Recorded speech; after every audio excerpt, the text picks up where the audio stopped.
ముందుగా నమస్కారాలు. ముఖ్యంగా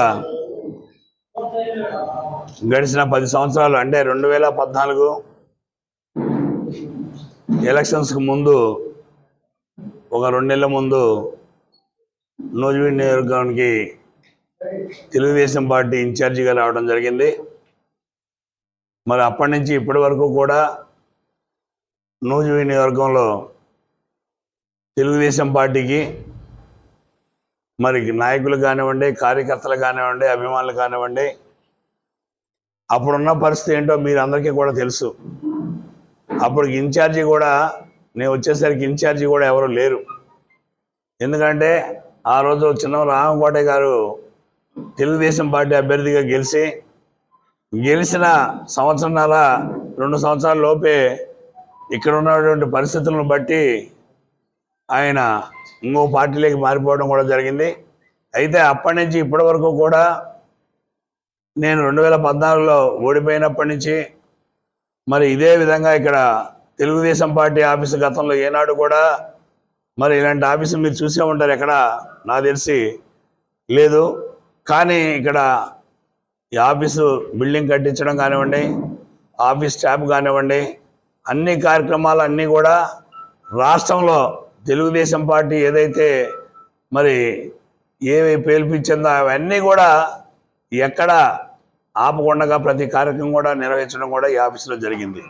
అయితే మళ్ళా 2019 వచ్చేసరికి మరి ఓడిపోయినప్పటికీ పార్టీ కార్యక్రమాలు కంటిన్యూగా 2024 ఇప్పుడు రేపు ఎలక్షన్కు అంటే ప్రిపేర్ అవుతుండగా ఈ మధ్యకాలంలో కొంతమంది మరి ఇక్కడ సీటు ఆశించి రావటం, మరి దానికి తోడుగా ఆయన ఇంతవరకు ఏమీ నాకు తెలిసినంతవరకు ఇవాళ వరకు కూడా ఆయన మరి తెలుగుదేశం కండం అయితే కప్పుకోలా, ఏది అఫీషియల్గా పార్టీ అనౌన్స్ చేయలా. కానీ ఇవాళ ఆయన్ని మరి ఇక్కడ ఇన్ఛార్జిగా ఇచ్చారని చెప్పేసి ఇప్పుడే అచ్చెన్నాయుడు గారు సెల్లో పెట్టడం జరిగింది. మరి ఆ పదవికి ముందుగా నేను రాజీనామా చేస్తున్నాను. అదేవిధంగా తెలుగుదేశం పార్టీకి కూడా ఇప్పటి వరకు ఈ 10 సంవత్సరాలు నన్ను ఆదరించినటువంటి అభిమానులు కానివ్వండి, తెలుగుదేశం పార్టీ నాయకులు కానివ్వండి, కార్యకర్తలు వాళ్ళందరికీ కూడా మనస్ఫూర్తిగా అభినందనలు తెలియజేస్తూ, కానీ ఇలాంటి కార్యక్రమంలో ఒకటే మేము అడుగుతున్నాం, ఏదైనా ఒక జడ్జిమెంట్ అయినా సరే, ఏ వ్యక్తి అయినా ఒక ఉరిశిక్ష చేసేటప్పుడు కూడా ఆ జడ్జి అడుగుతాడంట, అరే బాబు నీకు ఆఖరి కోరిక ఏదన్నా ఉందేమో అని అడుగుతారంట. అది కూడా అడగకుండా మరి ఇటువంటి కార్యక్రమం చేపట్టినందుకు చంద్రబాబు నాయుడు గారికి, అదేవిధంగా ఈ రాష్ట్రంలో అధ్యక్షులుగా ఉన్నటువంటి అచ్చెన్నాయుడు గారికి, అదేవిధంగా గతంలో నాకు సీటు ఇప్పించి ఇవాళ ఆ సీటు లేకుండా పోనాడి కూడా కొంతమంది కారణమైనటువంటి వాళ్ళలో యనమల రామకృష్ణ గారికి, వాళ్ళందరికీ కూడా మీ ద్వారా మరి నమస్కారాలు తెలియజేస్తూ, మీకు మీ పార్టీకి నమస్కారాలు తెలియజేస్తూ సెలవు తీసుకుంటున్నాను. భవిష్యత్తు కార్యక్రమం మొన్న కూడా చెప్పాను, నేను త్వరలో ప్రకటిస్తాం. ఇప్పటి వరకు మా కార్యకర్తలు ఏదైతే ఇప్పుడు అందరూ కూడా ఆమోదిస్తున్నారో దీనంటికి వాళ్ళకు కూడా తెలియజేసేది ఏంటంటే, భవిష్యత్తు కార్యక్రమం అనేది కంపల్సరీగా మా నాయకులు కానీ కార్యకర్తలు కానివ్వండి, రేపు రాబోయే రోజుల్లో వాళ్ళకి అందరికీ కూడా మరి భరోసాగానే ఇక్కడ మరి ఉండాలి. కాబట్టి ఆ నిర్ణయం కూడా త్వరలో తీసుకొని మీ ద్వారా తెలియజేస్తాను వాళ్ళకి కూడా. వాస్తవంగా వైసీపీలోకి కానివ్వండి, ఇంకో పార్టీలోకి కానివ్వండి, ఇంకోటన్నా కానివ్వండి, పార్టీలు నేనేది పార్టీలు ఇప్పుడు వైసీపీలోకి నేను జాయిన్ అయినట్టు ఎవరన్నా కానీ మేము చెప్పామా? అవి మీ మీడియా వాళ్ళే కొంతమంది ఏం చేస్తున్నారు అంటే, ఏమంటే జాయిన్ అయ్యాడు లేకుంటే ఆయన కలిశాడు అని చెప్పేసి రాస్తున్నారు. కలవడానికి ఒక ముఖ్యమంత్రిని కలవాలంటే అనేక సమస్యల మీద కలవచ్చు. లేదు, మా ఫ్రెండ్ ఒక ఆయన ఉన్నారు, ఆయన కలవనాటికి వెళ్ళాను నేను, దాని మీద చెప్పాను నేను నిన్న క్లారిటీగా కూడా. కలిసానండి, సీఎం గారిని కలిశాను, కొన్ని విషయాలు మాట్లాడాం. త్వరలో కూడా అది కూడా మీకు తెలియజేస్తాను.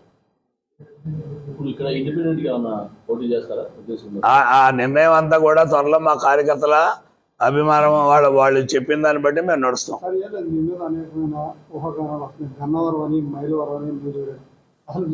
ఆ ఊహాగానాలన్నీ చెప్పేది ఎవరు స్వామి? ఎవరు చెప్పారు? నేను చెప్పానా? అదే దాని మీ ఆలోచన అంటే నా ఆలోచన అనేది మీరు అడిగితే చెప్పేవాడిని. అప్పుడు మీరు అన్ని వేసేసేసి ఇప్పుడు నన్ను అడిగితే ఏం ఉపయోగం? కామన్ మ్యాన్కే సార్ అన్ని క్లారిటీ ఇస్తాం. నేను అదే చెప్పేది, కంపల్సరీగా క్లారిటీ వచ్చిన తర్వాత మీకు క్లారిటీ ఇస్తా. అది కూడా త్వరలో చెప్తాను. రాజకీయం ఇక్కడి నుంచే చేశారు 10 సంవత్సరాలు బట్టి. అవును, కూడా ఇక్కడే ఉండి చేద్దాం అనుకుంటున్నారా? స్థానం ఏమైనా మారుద్దాం అనుకుంటున్నారా? అది కొద్దిగా మేము కూడా ఆలోచనలో పడ్డాము. తప్పనిసరిగా అదే నేను చెప్పేది, మీకు 4-5 రోజుల్లో క్లారిటీ వస్తుంది, గ్యారంటీగా చెప్తాం. అందులో ఏమి భయపడేది ఏముంది? ఇందులో మా భవిష్యత్తు, మా కార్యకర్తల భవిష్యత్తు అందరినీ కూడా కంపల్సరీగా ఇందులో తీసుకోవాల్సి వచ్చినటువంటి పరిస్థితి వచ్చింది. ఎందుకంటే 10 సంవత్సరాలు ఈ పార్టీలో మరి ఎటువంటి దీక్షతో పనిచేసిన మీకు అందరికీ కూడా తెలుసు. పార్టీ పూర్తిగా పోయినటువంటి పార్టీ చిందాబందరమైంది 2014 నేను వచ్చేసరికి. అలాంటి పార్టీని మొన్న కరోనా టైంలో కూడా ఆఫీసులు ఎవరో అందరూ మూసేశారు. స్టేట్ ఆఫీస్ కూడా తెలుగుదేశం ఆఫీస్ మూసేస్తే నూజివీడు తెలుగుదేశం ఆఫీసు ఇవాళ తెలుగుదేశంలో సీట్ల గురించి దేనికి వచ్చారు వీళ్ళు? బ్రహ్మాండంగా ఉంది. ఇవాళ మీరు సర్వేలు తెప్పించుకోండి. సర్వేలో 92% నిన్న చేసిన దాంట్లో 92% నొక్కారంటే వాళ్ళ కళ్ళు కనపడలేదా? అసలు ఏం చేశాను తప్పు అని చెప్పలేకపోయారు వీళ్ళు. చంద్రబాబు నాయుడిని అడిగాను, అచ్చెన్నాయుడిని అడిగాను, యనమల రామకృష్ణ గారు, మేము నూజివీడు నియోజకవర్గంలో ఏ పని చేయలేదు, మా దానివల్ల నీకు ఏం తప్పు జరిగింది, ఎక్కడైనా సమస్య ఏదన్నా ఉందా? ఏ ఒక్క సమస్య కూడా లేదు, నువ్వు బాగా చేసావని బాబు గారే ఒప్పుకున్నాడు. నాకు ఇప్పుడు అర్థమైంది ఏంటంటే, ఏదైతే చెబుతారో అది చేయరు. ఇప్పుడు నాకు ఉదాహరణకి నన్ను తీసేనాడి, నేను ఒక బీసీని. ఆ రోజు కష్టకాలంలో ఎవడెక్కడ పోటీ చేయనప్పుడు నన్ను పిలిచి యనమల రామకృష్ణ గారు నూజివీడు పోటీ చేయమని నన్ను నా ఇంటికి కబురు చేసి సీట్ ఇచ్చారు. నేను వెళ్ళి అడగల సీటు, ఆయన కబురు చేస్తేనే వెళ్ళా. ఇవాళ ఎందుకు తీసేశారని చెప్పడానికి ఎవరు రావట్లేదు ముందుకి.